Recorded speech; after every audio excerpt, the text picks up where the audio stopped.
And I'm rolling. You've never told me this story before, okay? Ever. Okay? Tom, how did you come to be a volunteer for mustard gas experiments? Well, I'd been to New Guinea in May 42, and I did a lot of work there with the independent company, about 12 months. And I'd come home to, we came home to... Start off again, as a commando, remember? Well, I was an independent company at the time, and then they formed a commando unit later. Let's start again, okay. Start as a commando in New Guinea, or...? We'll start again, yeah, just... Okay. Actually, technically it was an independent company. I don't know what an independent company means. So. Yeah, no one else does either, I suppose. Right. How did you come to be a volunteer for mustard gas experiments? Well, I'd been to New Guinea and I did 12 months round Lae. I was on the observation post over the Lae fighter base. And we came back to North Queensland, and I was up on Atherton Tablelands in the commando regiment. And a chap came up one time and asked for one volunteer. And the only specification he had to have had to be a man that had seen service against the Japs and knew their types of defences. So I volunteered, and naturally I thought it would be a trip back to New Guinea because that's all I knew. But I couldn't get anything about they wouldn't give me anything what it was at all. It was very secret. They said, no, we can't tell you what it is, whether it's New Guinea or anything at all. It's just that you wanted to, it's secret and we want to volunteer, and you had to have seen action. Sorry. What else were you told you were volunteering for? We weren't told anything at the time at Atherton, but I was put in a truck and taken down to Innisfail. And when I got down there was 11 other Aussies. They were all from different units, and we were put in the Gundi showgrounds just out in Innisfail. And an officer came in and he told us that we were attached to Australian Chemical Warfare Australian Chemical Warfare Research and Experimental Section. Pretty long-winded. And he gave us a big talk on secrecy. And he said we were going to be used as guinea pigs in mustard gas experiments. That was a bit of a shock to us, but we went along with it. How did you feel when you found out what you'd volunteered for? What again? How did you feel when you'd been told you were going to be involved in mustard gas experiments? Well, we were a bit shocked. We all talked it over and that, but it was just an order, and that was the way it went. If you volunteered for a thing, you went through with it. We weren't given any option to withdraw. But I knew it was a nasty. I knew a lot of fellows from the First World War that had been gassed, and their lungs were buggered. That didn't worry you?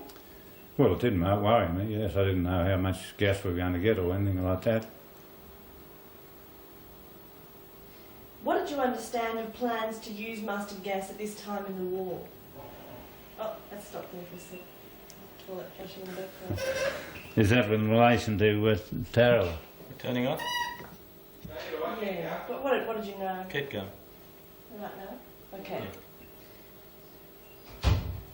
What did you understand of plans to use mustard gas at this time in the war?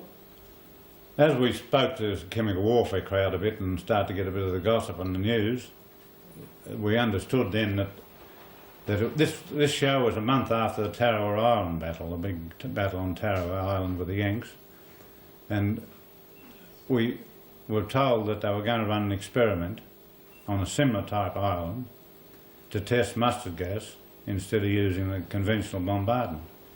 And they got a big shock on Tarawa because they used massive bombardments. It was only a little mile, about a mile across. They used about a dozen big 16-inch battleships and hundreds of squadrons of bombers, and they had the new big aircraft carriers, and they gave it a terrible pasting. But when they went in, the Japs came out of the tunnels and they caused a lot of casualties, and they were very shocked about that, and they wanted to use gas.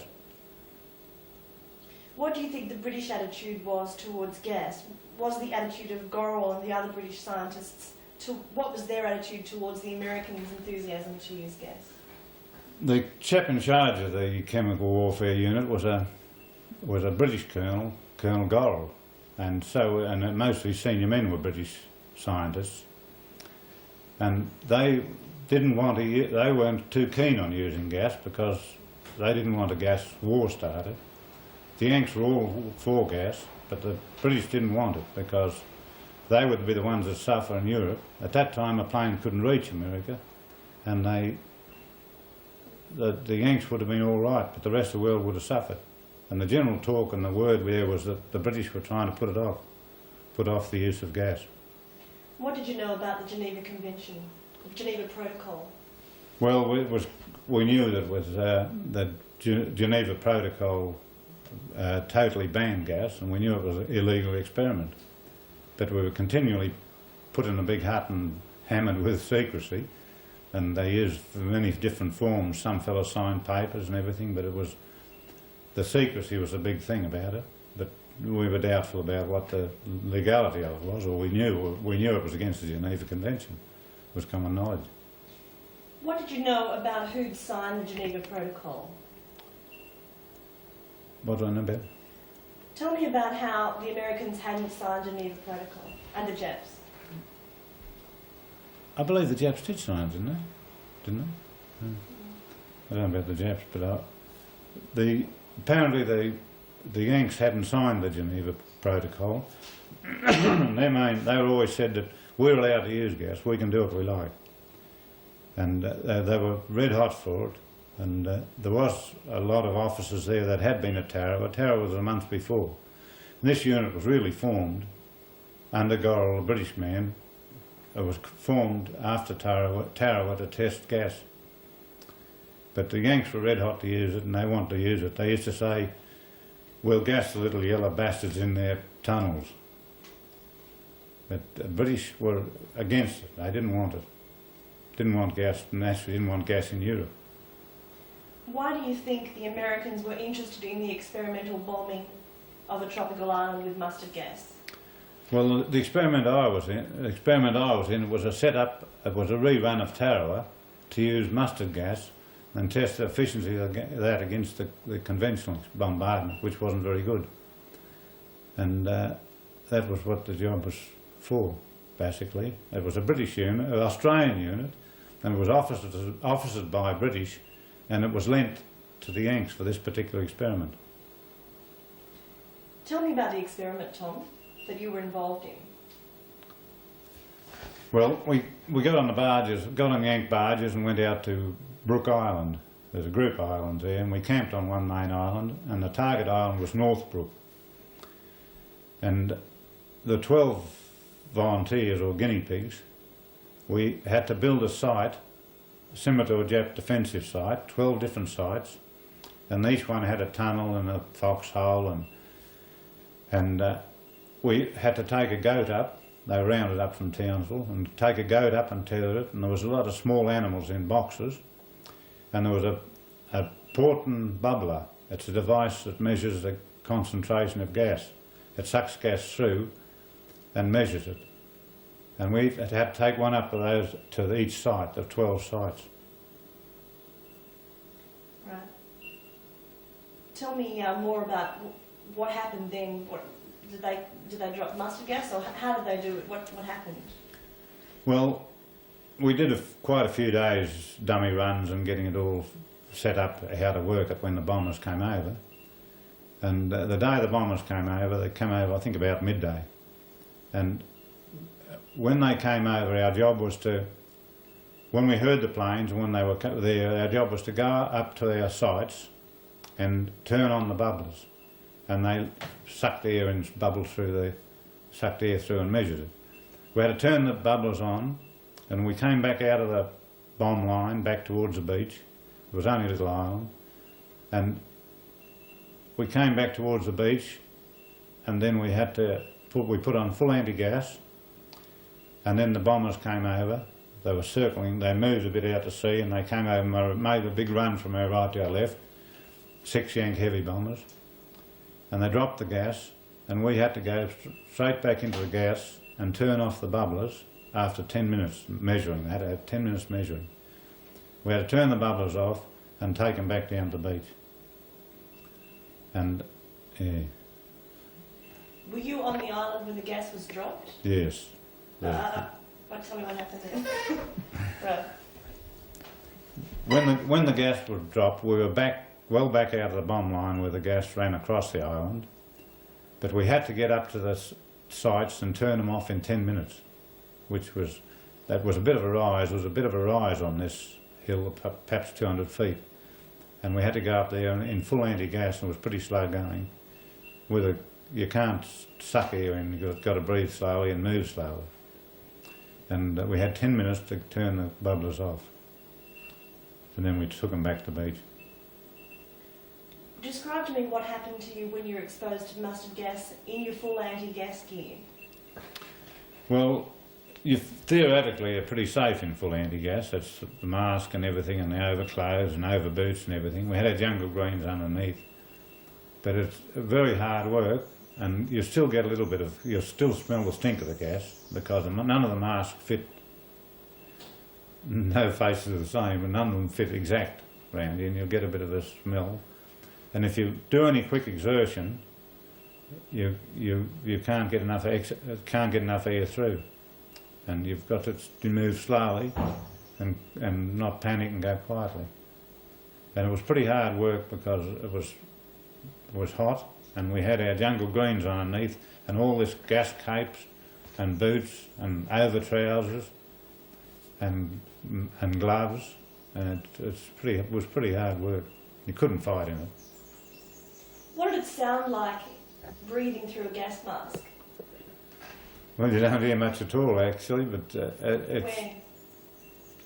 Where? Tell me the story of what it's like breathing through a gas mask. With a gas mask, you can only draw the air in slowly. You can't gulp it. You've got to draw it in slowly. And by the way, they were stuffed with, amongst other things, they were stuffed with powdered asbestos fibres to protect your lungs. But you can't gulp air. You've got to breathe slowly. And if you gulp too much, you can't get the air through, and you'll panic. And that's in the trial ones. You could just put your finger on and get a bit of fresh air. That was all right, but you couldn't do it then, of course. What happened the next day, Tom? Well, we went back we took the bubblers back to the beach. We got on a Yank landing craft, and they took us back to the main camp island, and they gave us thorough medical and checked us over and that then.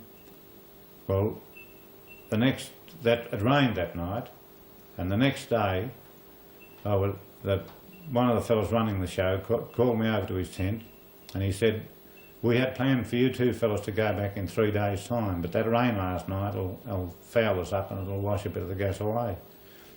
We want you two men to go back now, 24 hours after the bombing." There was about 20 tonnes of mustard gas. And he said, "We want you two men to go back now and spend 12 hours right up amongst the gas bombs, where the bomb strike was, and stay there for 12 hours and we'll pick you up in the morning." He said, "You'll just wear your jungle greens only." He said, "You can take a blanket, one blanket and a mosquito net, and we'll pick you up in the morning." What happened then? Well, we did that, the two of us. They took us over that afternoon and landed us, and we went right up amongst the bombs. I don't know how many bombs there were, but they were everywhere. Someone said 300, but the bush was all splashed with mustard gas. It was Scrubby Island, and they told us not to actually rub on the bush, walk around the actual bomb strikes. They were big bombs. The bombs spread like sump oil around about 20 yards across, and there wasn't much that wasn't covered in mustard gas, and the stink was terrible. Some of it had gone in 24 hours, but there was a hell of a lot there. Well, we went up to where the bombs had dropped, and I put my net up, and I sat on my blanket all night in the gas. Well, next morning the other fellow was badly burnt. He had burned right on his arm, and we all had blisters, and we must have got a hell of a lot in our lungs in the 12 hours just after 20 tonnes of mustard gas was dropped.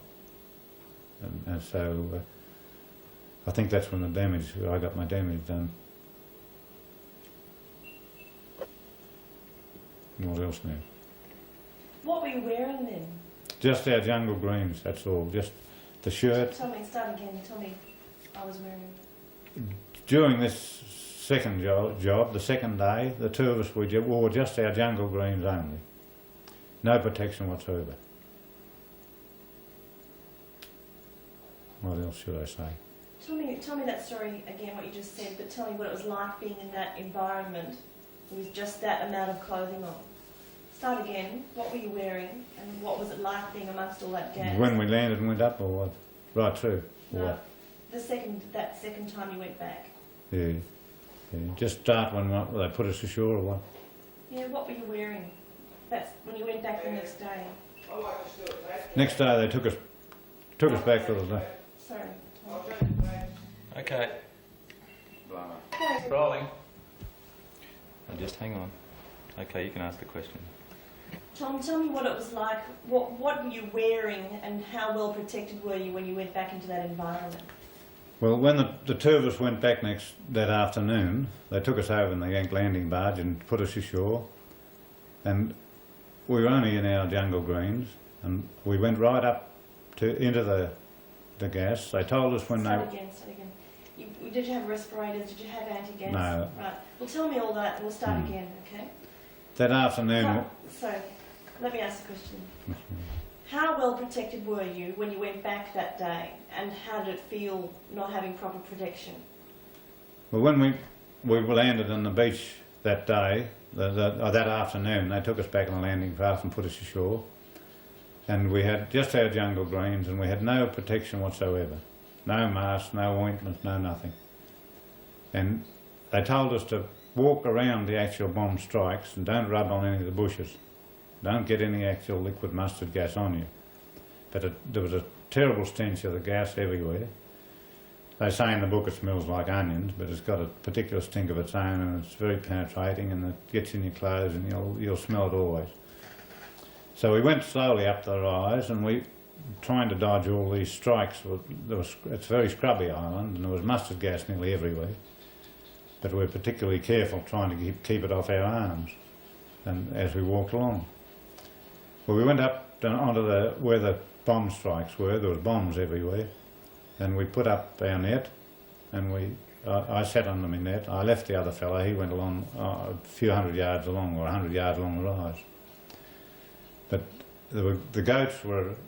A lot of the goats were crook, and they were bleating, and they were sick. Then, a lot of them survived later on, but a lot of them were in trouble. And we stayed there that night, and we must have got a lot of gas into our lungs over that night. Well, next day, at about dawn, the landing craft came back, and we walked down to the beach, and we got aboard and went back to Main Island. How did you feel after you'd had all that exposure to the gas? I didn't feel too good. I could feel it was in. Start again after. After we got back to Main Island, I wasn't too good. They inspected me all over. They said, "Oh yes, you've got a few burns," but I think the main thing that got me was my lungs. Mustard gas makes you red like sunburn, and it gets you in the crutch and under your arms where you're moist. But I had a few burns, but I think mainly the damage did my lungs. But I had a blister on my top lip, and I had a blister on my hand, and the fellow said, "Oh, you got your hand contaminated, and you wiped your mo with your hand." Well, that was all right. Well, I'm not sure that day or soon after that, or possibly that day, I lost my voice completely, and my voice went. Well, that gave me a bit of a fright, because I knew a lot of gas fellas, and I knew it had it in the lungs. Well, they kept me on that island for a while there, and for about a week probably, and the voice came back. But later on, it gave me trouble later too, because later on when I went back to the unit, recently I got my medical records under the FOI, and I see the week after I got back to the commando regiment, I went in with laryngitis to the doctor. I didn't tell him what it was. I couldn't tell him because I was under secrecy. And I see on the military records, it's written down a week later after I returned to unit, laryngitis. And I did get me a few times after that, but that was bad. It come back again. I lost my voice again. Describe to me how you felt. I mean, did you feel sick? Did you have trouble breathing? Or? I can't remember too well the breathing, but I would have had trouble breathing because I lost my voice. I couldn't speak. For a while there, I was on pencil and paper. But it would have got me in the lungs, but it was a big shock, and I didn't know. Of course, the main thing in those things is the fear. You don't know what it's done to you. I knew a lot of fellows from the First World War that were buggered, and I didn't know how much I'd got, but I must have got a fair whack. Knowing what had happened to blokes in the First War, though, didn't that make you very worried, very frightened? I was worried. I didn't know. I didn't know. They didn't tell you much, and I didn't know how much damage had been done. The blistering's not a great thing. It'll go away, but I was a bit worried about the lungs that I breathed, because we'd been breathing in for 12 hours, and there was a hell of a lot of bombs. I don't know. There were six heavy bombers full of bombs. I believe 20 tonnes of mustard gas, and that was only 24 hours after, and we spent 12 hours in it.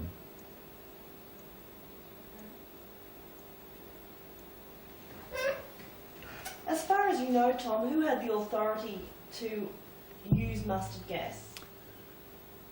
MacArthur was the big man out here, and he would have had the authority. I believe that it could only, at that time, it could only be stored in Australia, and it could only be moved with a signed order from MacArthur. And there was a lot of safety fuses, so some idiot general couldn't start a world gas war. And I believe MacArthur and I believe that Roosevelt and Churchill had agreement, and MacArthur had to get a clearance from Roosevelt. MacArthur wanted to use it. He had plans made, and he wanted to use it, and it would have been very good against the Japs. But of course, it would have been the World War, gas war, wouldn't have been too good against London and Europe. But it wouldn't have worried the Yanks, because the Yanks bombers couldn't touch him. They said that to them. They said, "Look, we can't get hurt. No bomber can reach us today." That's it, Bridget. Okay. Is that end of tape again? Yep. Tape trouble. Right. As far as you know, who had the authority to order the use of gas? MacArthur was a bigwig out here, and he had to say using a gas or not, and he badly wanted to use gas. I believe he had plans to use it in the ball, and it would have been ideal for the Jap Islands. They could have just poison gassed them and left them there. But he couldn't get permission off Roosevelt. At that time, Roosevelt and Churchill had agreement on the use of gas, and they had a lot of safety fuses to stop some idiot general starting it out here, and MacArthur was the only one that could have started it. And gas in Australia was only stored in Australia at that time, wasn't taken to New Guinea or anywhere else, and it could only be moved with a written order of MacArthur's. And we went pretty close to a gas war one time, because the big gas dump, the gas bombers that were at Charters Towers, the big heavy bombers, Yank heavy bombers, and the big dump was inland behind Richmond. And we must have gone pretty close to a gas war one time, because there was 3 trainloads of gas loaded at Talmoy and standing there ready to go, ready to run forward to the Yank bombers. But there was no go. Roosevelt wouldn't give him a clearance, obviously. You don't know of any other stories about how they might have come close to using it? No, I don't actually. I don't. They probably would have. When these 3 trainloads were there, that was possibly when the Japs got close to Moresby. It could have been that one, or it could have been or later on at the Wow battle.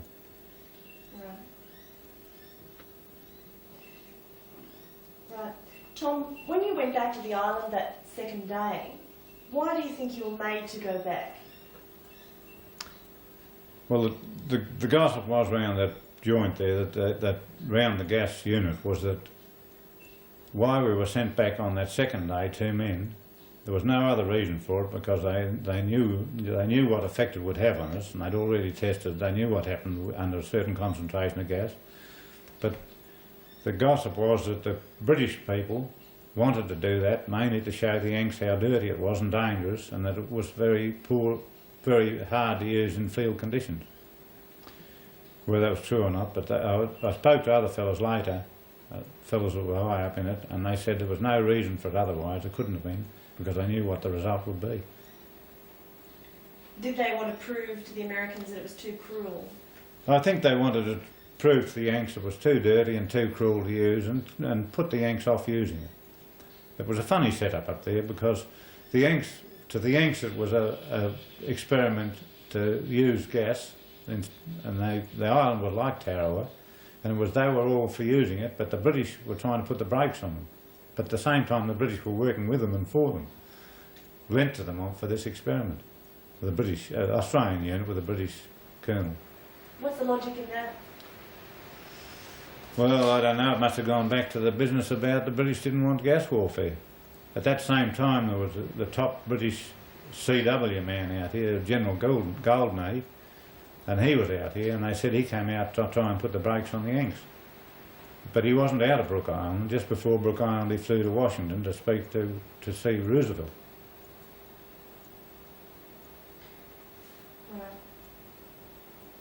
How do you feel about your part in the experiments? How did you feel at the time about, you know, what happened to you? In what way? Well, I mean, how did you feel being used as a guinea pig? I wasn't happy about being used as a guinea pig, but it was just one of those things you do. I'd done a lot of jobs that I wasn't happy about, but I was ordered to do it, and I just went along with it. When you're in the army and you're only a private, only privates were used in gas experiments, you do what you're told.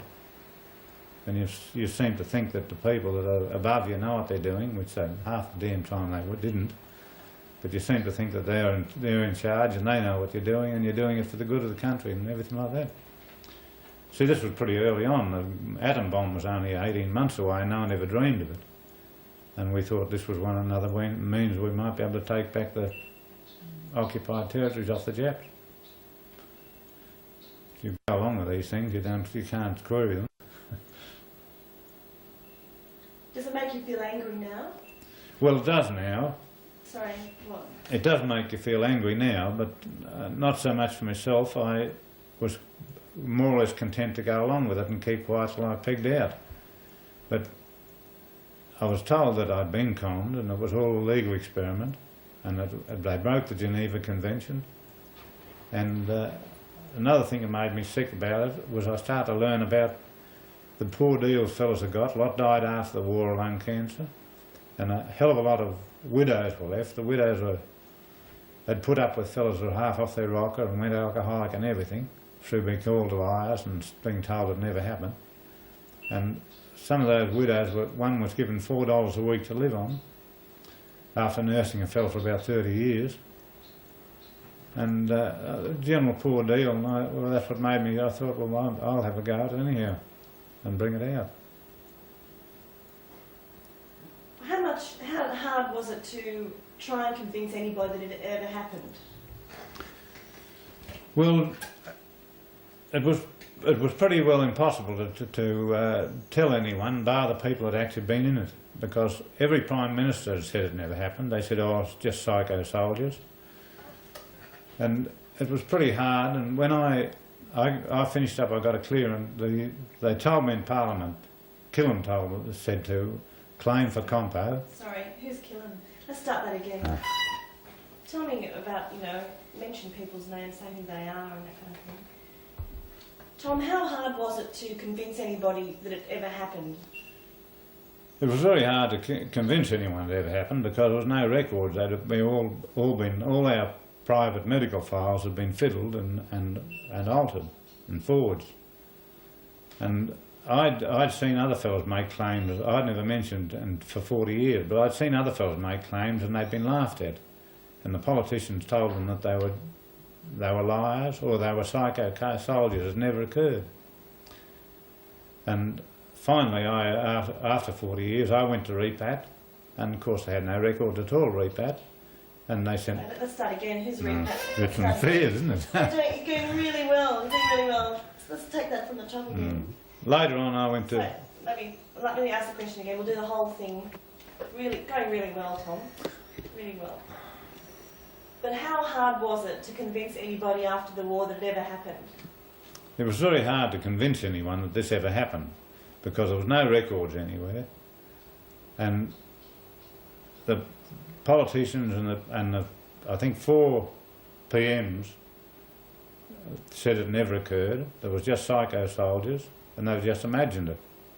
And I knew a lot of fellas that had gone to the Anzac House and had gone to the Veteran Affairs and tried to get recognition, and they were laughed at. They were told it was another war. You're thinking of the wrong war. There was no mustard gas used. And one particular fella went there, and the doctor finally said to him, he said, look, he said, we've had about enough of you fellas coming in here with tales of mustard gas. He said, get out the door. Probably he was quite right, because there's no records. He could only go on the records. And when I went there, they sent me the psychiatrist. They said, oh, this was nut, when I told him I'd been bombed by 6 heavy bombers with mustard gas. They sent me the psychiatrist. And the psychiatrist was very sympathetic and that, and he said, oh yes, you'll be all right, we can treat you, we'll give you a pill, don't worry about it. But he was quite right, probably, because he could only go, it was in the records, there was no records. Yeah, what do I say? That's great. Very good. Tell me about your efforts to try and get compensation. After it was raised in about, I think it was 81, it was discussed in Parliament, Federal Parliament, and Defence Minister Killen at the time, he didn't seem to know much about it. He said, I've asked for it and I haven't got anything about it and I'm only going on what someone else said. But he said, I advise any fellows that were in it and were damaged to apply for pension and compensation. Well, I went out about 38 years after the war. I went to Veteran Affairs then. And Sorry, stop there. There's a problem out the back. what was that one? What was that? You told when you, the Vietnam vets, you were talking to them and... When I went and saw them, and they said, when I said, shouldn't I get a pension or something out of this? I said, I see you fellas are grizzling about bloody blackberry spray. That's right, we'll do that one. But we'll ask you that question again, right? Tell me about your efforts to try and get compensation when the period covering war secrecy expired. Well, Killen, Defence Minister Killen, Defence Minister Killen, who was a Defence Minister at the time, he said it was raised in Parliament, someone raised it. No, let's start again. I don't know which year you're talking about. Tell me about your efforts to get compensation when the period covering war secrecy expired. I started off in late 81. Yeah. In late. What did you say when the period covering war secrecy expired? Yeah, well, Killen said they could claim then, although it was about 3 years later I got that letter off Scholes in writing. Anyway, tell me that story anyway, Tom. About Killen or Scholes. Well. Start off on Killen. Start off on 81. Right. When did you get permission to apply? How did you get permission to apply for compensation? Well, in about 1981, the Defence Minister Killen said in Parliament that if there was gas experiments, which he didn't admit, he said anyone should apply for compensation and pensions if they were injured by them. Well, this I did. I went to the repat then, and I also went to a solicitor. Sorry, what's the repat? Start again. Start again. Right, the whole lot. Right. Okay, you're going well. In about 81, the Defence Minister Killen said in Federal Parliament for any people that claimed they were affected by mustard gas was to apply for compensation and repatriation benefits, pensions. And this I did. I went to the solicitor at that time and I went to Veteran Affairs. Now where do you want me to go from there? Let's start again. Just tell me, about your efforts. Just tell me the story about trying to get compensation. You went to the High Court, remember? Yeah. Yeah. I've told you about the... I'll tell you again. We'll start again. Yeah, I'll tell you about Tell me about your efforts to try and get compensation, Tom. Well, after Jim Killen, the Defence Minister in Federal Parliament, he said any fellows that claimed they were in gas experiments... Sorry, start again. I don't know which year. Just think, you've never told me this before. You've never told me this before, okay? Just hang on. Right. You're right. In late... Are you right? Yes. In late 81, Jim Killen said in Federal Parliament, for anyone that thought they were damaged by gas during the war... Who's Jim Killen? Jim Killen, who's the Defence Minister. Start again. Start again. When you're comfortable, start again. Yeah. In 81... In about 81, late 81, Jim Killen, the Defence Minister, it said in federal parliament, for any soldiers that thought they were affected by mustard gas during the war would apply for compensation and pensions. And this I did. I went to a lawyer and then I went to the Veteran Affairs. Do you want me to go to Veteran Affairs again? Yeah. Tell me the story as though I'm not here. I mean, just keep going. I've got a cut here. I'll run out of battery. Oh, okay. Calling here. Don't worry about what I want to hear. You worry about what you want to tell me. When about from Killen and ran on and went to when I went to repat. To the High When I went to Veteran Affairs. That's right. That's right. The High Court. Hmm. In the High Court. In House. Okay. Hmm. Everyone ready? Yep, we're rolling. Tell me about your efforts to try and get compensation when the period covering war secrecy expired. Must have been late 82, late 81. There was some argument in Canberra about it again. They were going to shovel it under the carpet again. But the Defence Minister Jim Killen, he made a statement in the Parliament. He said, any soldiers that claim that they were damaged by mustard gas during the war should immediately make a claim for compo and a pension. I did this. I went to a solicitor, and the solicitor advised me I'd been conned, that the secrecy provisions were only acting against me. So I went to there, and I went to the Veteran Affairs. Of course, when I went to Veteran Affairs, I told them I'd been bombed by 6 heavy bombers full of gas, from heavy bombers. They thought I was a nut, of course, and they sent me to the psychiatrist. He's a very nice fellow, and he told me, sympathised with me in that, and he said, well, that's all right, we can treat you. But they were quite right in a way, because they had no records at all at that time, and they can only work on the book, on evidence, and there was no evidence. My records had all been fiddled and gutted. There was nothing about it in them. Now, where do we go from there? Don't worry about saying that, Tom. Just relax between the questions. But tell me about trying to get your case into the courts. Well, I went to one lot of solicitors, and I don't think they believed me really, but they fiddled around for about 2 years and I never got anywhere. And then they put me across to Slater and Gordon. Oh, better not mention lawyers' names. Better not lawyer. Yeah. Okay, just so they didn't believe you, but I'll ask that question again. Tell me about your efforts to get your case into the court. Well, I went to solicitors. I went to one solicitor, and must have been late 81, and they listened to my story, but I really don't think they believed me, and I don't criticise them for that. But I didn't do much good there for about 2 years, and then I went to another solicitor. They recommended he was a better man, better crowd in this compensation business. And after a lot of messing around, I finally got a writ issued in the High Court in 84. But the Commonwealth was very slow in producing their argument, and they probably quite right. They said they couldn't find documents and there was no documents and all that. But they did say at one time, they said that they denied all these, that denied my statement that I was in the gas and that. But later on they've made admissions on that.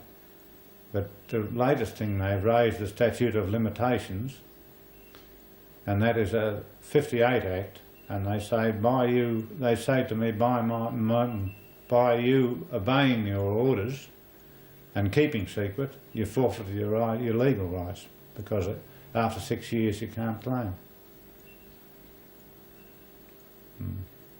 That's about as far as I can think of.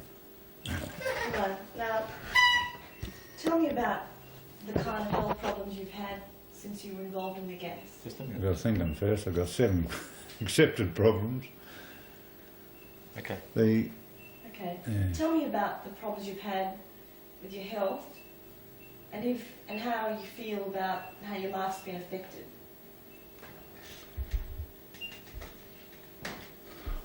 You right? Yes. My health had been poor for quite a long time. it wasn't immediately after the war, it didn't seem to affect me greatly, but it gradually, I've been in poor health, and I was put on a civilian invalid pension. I wasn't going to raise this other business, and I've had ischemic heart for about 15 years, and nervous condition, and hypertension, and skin cancer. And now, for the last 3 years, they've diagnosed me of having chronic leukemia. But the Veteran Affairs and the Commonwealth have accepted all those complaints. Another one I left out was I had 2 hernias and they were caused by coughing, and a lung condition. But there were 7 accepted complaints, and the government's admitted they were caused by my war service. Yeah, that's as far as I got. But they won't say where in the war. They won't say we're in the war, whether it was mustard gas that got my lungs, my heart, and caused the coughing and leukemia. But they haven't said that, but they just said caused from war service. But under the new act they brought in recently, I don't even qualify for a TPI pension. They tell me that I should do 3 days work a week. I only wish I could. How about Berta? How do you feel about it? Well, it's paid up with my wife, naturally. It's paid up with all the wives. A lot of wives are worse off than men. And a lot of the wives, a lot of the fellas died early. Some of them died 3 years after the war, and some died since. And the widows have had to had a lot of battle as well. And also a lot of women have had to put up with fellas off their rocker and that, and some of them took to drink, and they were buggered because they were they were told they were liars, and some of them even didn't. One fellow said to me, I wonder if we ever did go through that, or it was just imagination. It buggered their minds. How hard is it for you to talk about it with Berta, or how do you feel about what's happened to Berta as a result of all this? Well, it's hard on my wife. She suffered as much as I have, probably. I don't know what to say. Right. Tell me about how you feel. You know, I mean, you were worried last time I spoke to you about being cut off your legal aid and all the expenses that you'd probably leave her with. Yeah. At one time during the case, I got legal aid for the case, and one time during the case, they threatened to cut off my legal aid unless I mortgaged my house to them. Well, I squealed about that on television, and they came back and then they said, no, they said owing to the intense public interest in the case, that they would fund me, and they'd fund me if I lost, and they'd fund me what I've spent already and what's current, and even if I lost the case, there would be no mortgage. What do you think about the court case? What do you think if it's too late to do anything in court with your health? Well, even if I won the case, there's really no compensation when your health's buggered. If it was a money matter or something like that, or something like you could be compensated, but you can't compensate a man when he's lost his health. Is there anything else you want to say about that? Not much. Not much. They give millions of dollars for fellas knocked down by cars and things like that, and fellas hit by chemical sprays. But the most poisonous thing and the most lethal thing in the world is apparently all right. Tell me about the Vietnam vets. Yeah. Tom, what did you think when a lot of the Vietnam veterans were getting compensation or trying to get compensation for Agent Orange?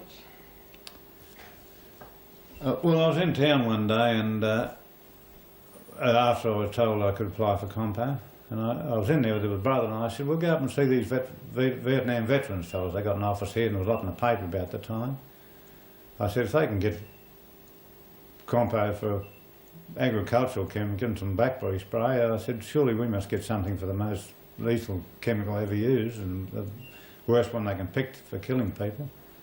So I went up and had a yarn to them anyhow, and they were very helpful. I said to them, I said, I know I'm in the wrong war, but I said, you fellas are trying to get a compensation for what's happened to you, and I said, I think I went through a far worse thing. They had a yarn for a while, and they put me on to another fellow, and a lawyer, and actually from him I took legal action, really. What did you say to them about what they'd been exposed to? I said to them, I said, well, I think if you can get compo for what you've been through, and you've obviously had a bad time, but basically it was blackberry spray with a bit of dioxin in it. But I said what I went through, I thought it was a thing picked mainly for the forest danger, and I think that was the worst. Well, it is still used today. It's the worst they can get in that particular line. What do you think about the use of mustard gas in the Iran-Iraq war? Well, mustard gas will be used again, I'm sure of that, because it's cheap to make and it only damages people. It doesn't worry properties. You can put it on a city and you can go in after a few weeks and clean it up and use it. And I see they use it in the Iran-Iraq war, and it was very effective, mainly from the panic and the psychological effect. And I think it'll be used again. It was nearly used last time, it'll be used again. It's possibly be used and not atomic bombs. Because atomic bombs will smash up places, but mustard gas can be very effective, especially if the civilians are unprepared for it, which they are in Australia. It's obviously good big dumps in Australia today. It's a very popular thing. The Yanks have got tons of it, and NATO, and everybody's got it, and everyone's used it. And everyone's got all the protection against it. The tanks are protected, the ships are protected against it. It's still very much alive, but they won't tell the people about it. They seem to think that they can put up with atom bombs, they can tell them about the blast of that, but they can't tell them about the horrible effects of mustard gas and poison gas.